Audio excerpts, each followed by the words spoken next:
Bonsoir à tous et bienvenue dans votre journal consacré bien sûr en grande partie à l'épilogue du Tour. Félix Mérine, visage désormais du Tour de la Martinique des Yoles-Rondes 2023. UFR Champflore remporte la compétition. Difficile cette année. En cause, l'absence de vent en début de tour. Nous allons revivre la dernière course, l'ambiance sur place et recevoir le vainqueur le plus titré en plateau, Félix Mérine. Clôture des Journées mondiales de la jeunesse aujourd'hui. Le plus grand événement catholique mondial a réuni 1,5 million de croyants, parmi eux des Martiniquais. Nous les accompagnerons au sanctuaire de Notre-Dame de Fatima au Portugal. Puis nous prendrons la direction de Basse-Pointe sur les pas de la culture indienne. Célébration aujourd'hui du 170e anniversaire de l'arrivée des tout premiers Indiens sur l'île. 37e Tour de la Martinique des Yoles-Rondes, notre plus grande manifestation sportive remportée par UFR Champflore au terme d'une compétition difficile pour les 16 embarcations. Tout de suite, le résumé de l'ultime étape entre Saint-Pierre et Fort-de-France par Cyriaque Sommier. Une 7e et dernière étape du Tour marquée par une météo très capricieuse entre Saint-Pierre et Fort-de-France. Un départ sous la pluie, de la plage du club nautique, puis un vent totalement absent oblige les équipages à puiser dans leurs réserves pour donner de la godille afin de progresser difficilement le long de la côte Caraïbe. À ce petit jeu, les Mapipi dominent. UFR, Rosette et Cotterelle se retrouvent aux avant-postes avant qu'un nouveau grain ne ramène du vent. Rosette, qui a fait le pari de rester un peu plus au large, prend la tête au niveau de Bellefontaine. Rafales et bourrasques font des victimes. McDonald, auteur d'un bon début de course, dessale, imité peu de temps après par GFA.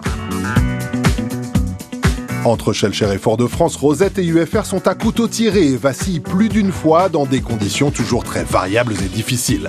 Finalement, à la faveur d'une bouée mal négociée par Rosette dans la baie des Flamands, UFR Champflore passe en tête et ne lâchera plus sa position.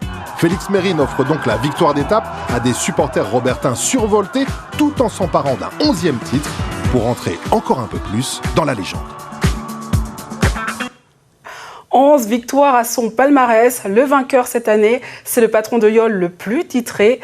Il a commencé comme coursier dans les années 1980. Félix Mérine est sur notre plateau ce soir. Bonsoir. Bonsoir. Comment vous sentez-vous? Est-ce que vous êtes remis de vos émotions?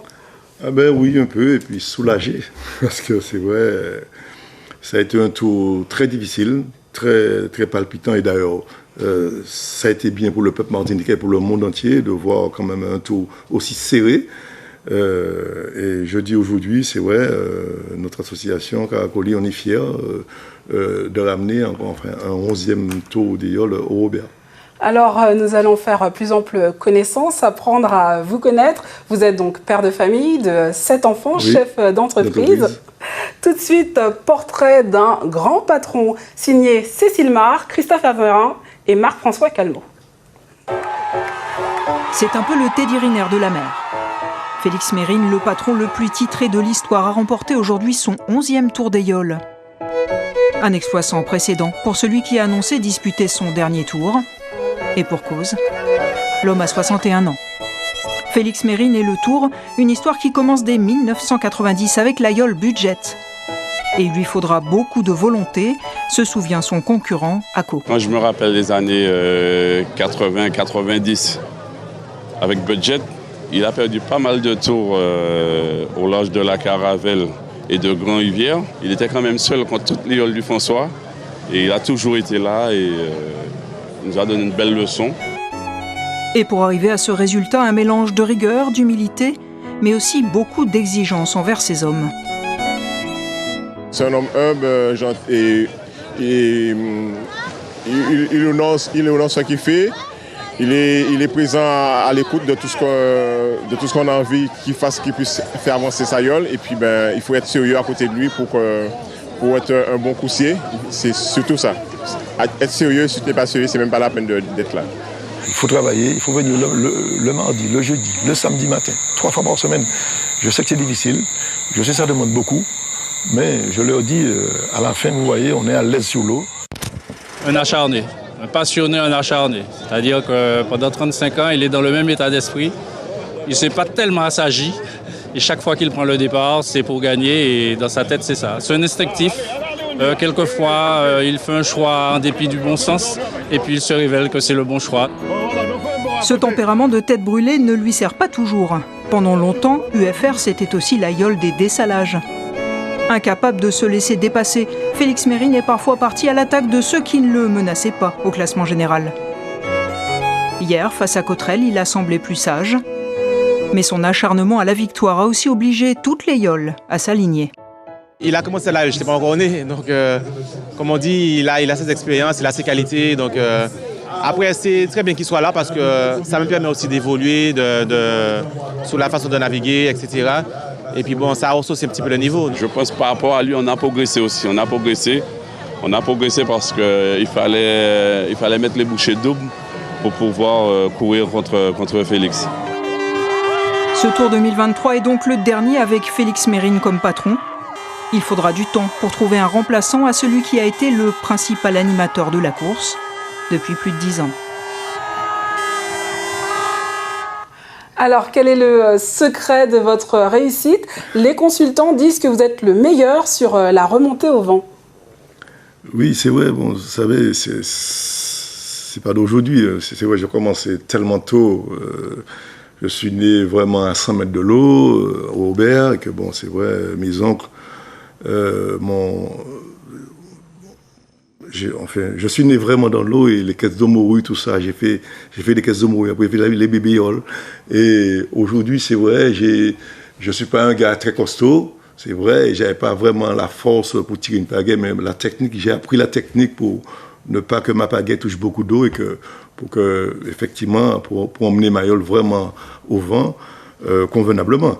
Mais je dis quand même, je dois remercier mon oncle Eugène Mitt, père à son temps, il est décédé, parce que c'est eux, mon oncle Luc, et tout ça. Puis après, il y a eu France Virgule qui est venu. Toute votre famille. C'était mon idole, voilà, c'était mon idole et qui m'ont appris. Vraiment, dernier tour cette année, c'est sûr? Ah oui, surtout c'est une belle victoire. Oui. Là, non, on a quand même. Je suis pas inquiet.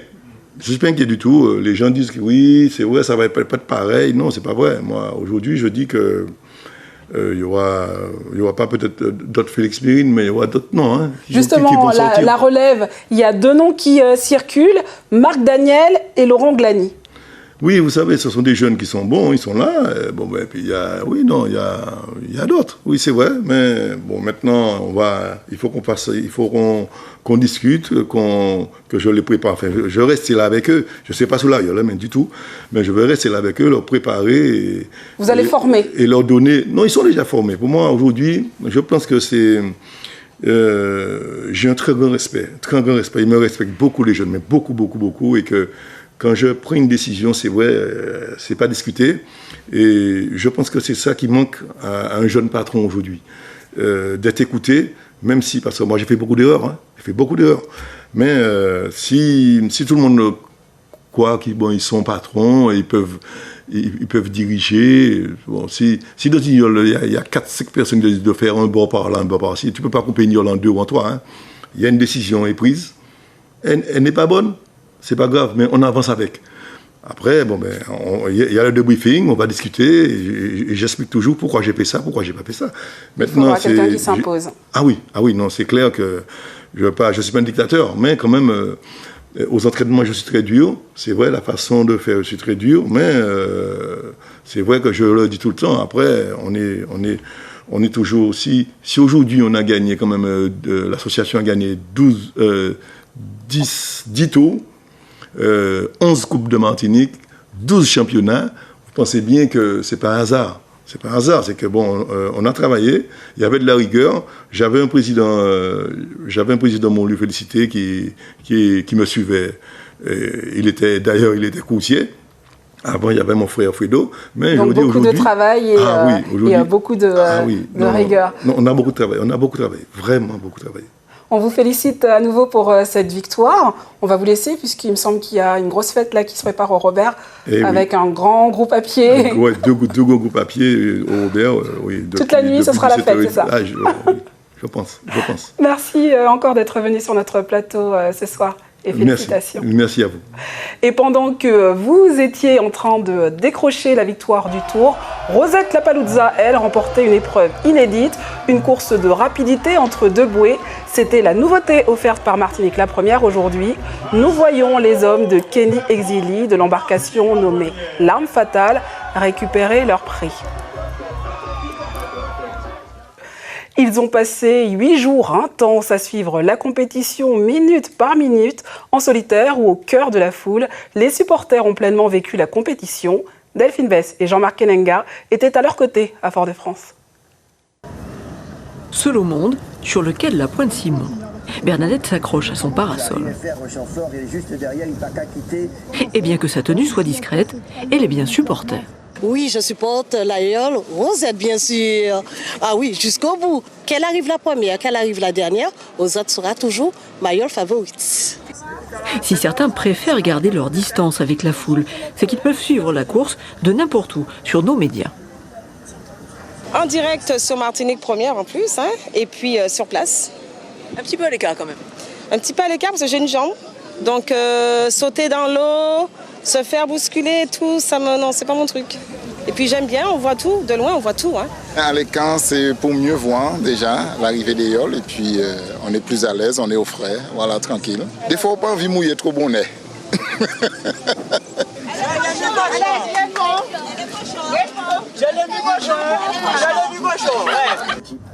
Pour cette famille de 20 personnes, il faut de l'espace, car c'est un véritable campement qui s'installe à chaque étape. Nous partons tôt, depuis 4 heures du matin, et nous suivons toutes les étapes. Nous arrivons à la commune d'arrivée, on s'installe, et puis on est là, on joue au domino ensemble, et je regarde sur mon portable le parcours. Alors la famille supporte combien de yoles différentes? Alors chez moi, nous avons Rosette. Il y a une partie, c'est UFR, et moi, c'est uniformation, parce que mon fils est sur uniformation. Et puis, n'oubliez pas, j'ai des amis, Sarah. On va pas bien on doit pour Sarah là. Et puis, il y a bien sûr ceux qui veulent être en première ligne pour accueillir leur yole. Les meilleures années, le Tour peut accueillir jusqu'à 30 000 personnes à Fort-de-France. Vous vous êtes réservé la meilleure place là? Oui, je crois. Qu'il pleuve, qu'il neige, on est là, on supporte notre yole. Pour la neige, on attend encore quand même. Oui, on attend. Oui, on attend. Lorsque votre yole arrive tout à l'heure, vous lâchez tout, vous allez dans l'eau? Je laisse ma femme là et puis j'y vais. D'autres se jettent aussi volontiers à l'eau. Ce sont les équipes de la Première, sur le pont, pendant 8 jours, pour vous accompagner sur ce tour. Chacun vit le tour à sa façon. Par exemple, tout à l'heure, en arrivant ici, on a vu un monsieur, il avait juste son petit téléphone, mais il avait un gros parleur sans fil. Il avait une espèce de sonorisation. Du coup, tout le monde pouvait profiter de la course, même si on n'avait pas l'image. On a cette satisfaction de voir que les gens apprécient et ils viennent aussi nous le dire sur place, donc c'est cool. Alors, rendez-vous est pris en juillet 2024 pour le 38e Tour de Martinique des Yoles Rondes. Et pour l'heure, ce n'est pas tout à fait fini. Davantage d'ambiance, de réaction et d'images tout à l'heure dans votre magazine du Tour présenté par Stéphanie Octavia que vous venez de voir à l'instant. À côté du Tour, la vie continuait pour bon nombre de Martiniquais, loin de l'atmosphère des yoles. Certains ont passé une matinée au calme, à la rivière, dans les hauteurs de Fort-de-France, à l'Alma. Guillaume Bacoul s'est invité à leur moment détente. Vous pouvez sublimer nos produits locaux tout en consommant local. Voilà.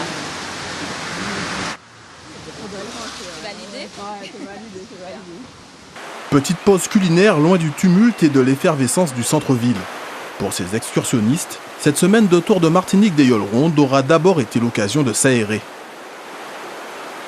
Cette semaine du Tour des Yoles, à chaque fois on était à l'opposé du Tour des Yoles, non seulement pour pouvoir se balader sans avoir d'obstacles sur notre route, mais c'est vrai qu'il y a des gens qui préfèrent être en petit comité et découvrir la Martinique un petit peu loin de l'ambiance des Yoles. On n'a pas la foule, on a le vent, l'humidité, c'est très bien, comme ça. On n'a pas la chaleur du Tour des Yoles, donc c'est bon. On suit quand même, on veut quand même être au courant de l'information, mais à distance. À l'image de cette famille, quelques courageux avaient bravé la pluie ce matin pour une randonnée ou un moment de communion avec la nature.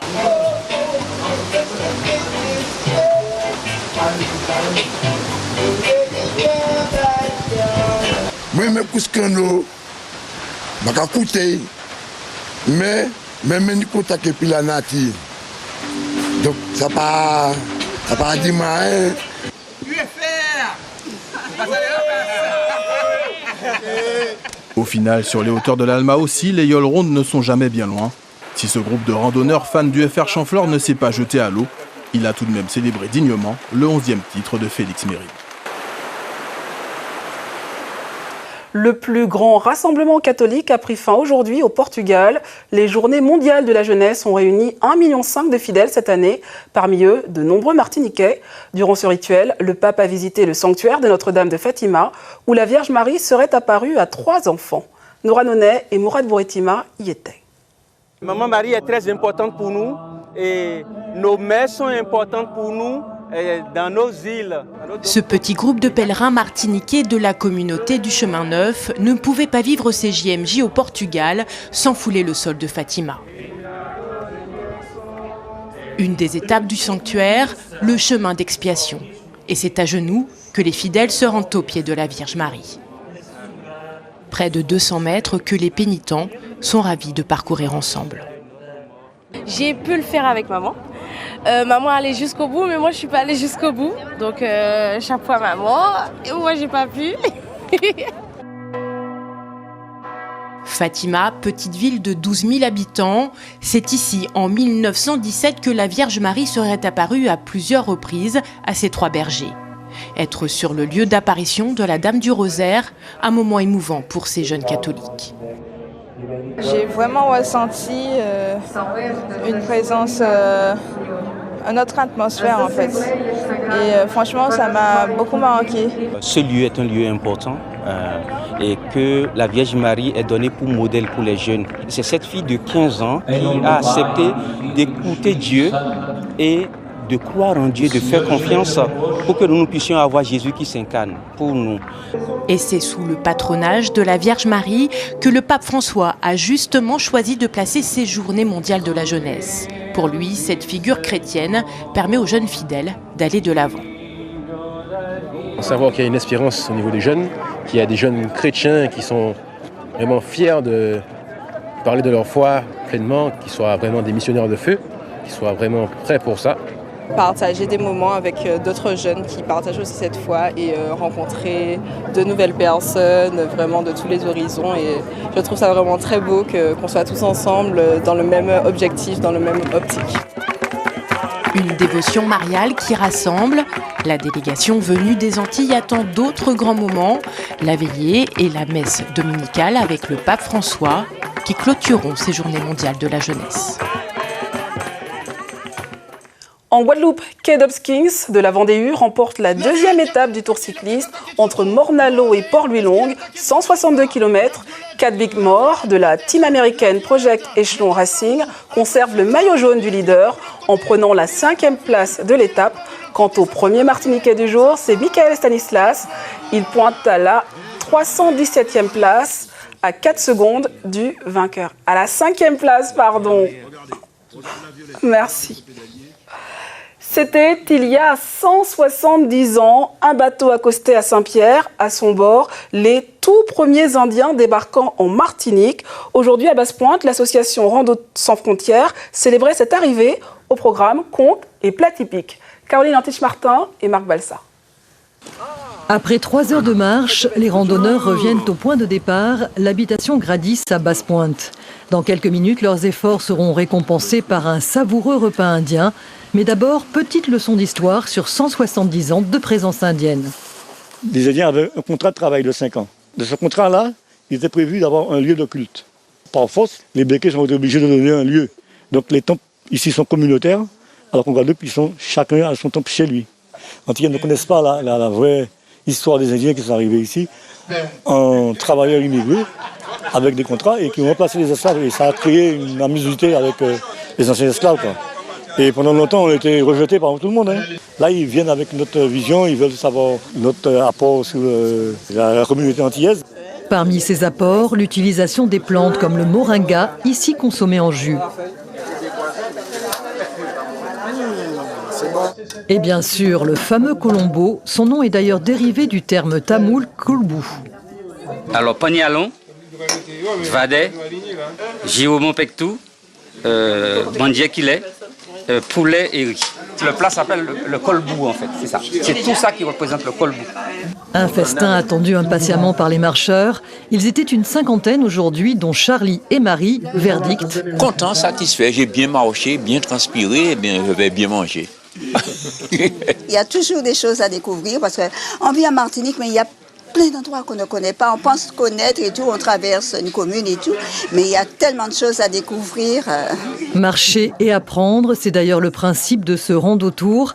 Cette 19e édition est placée sous le signe de l'autosuffisance alimentaire. C'est pour inciter tout un chacun à avoir un autre mode de consommation et prévenir, assurer la transmission du savoir et dans le domaine de l'agriculture chez nous en Martinique.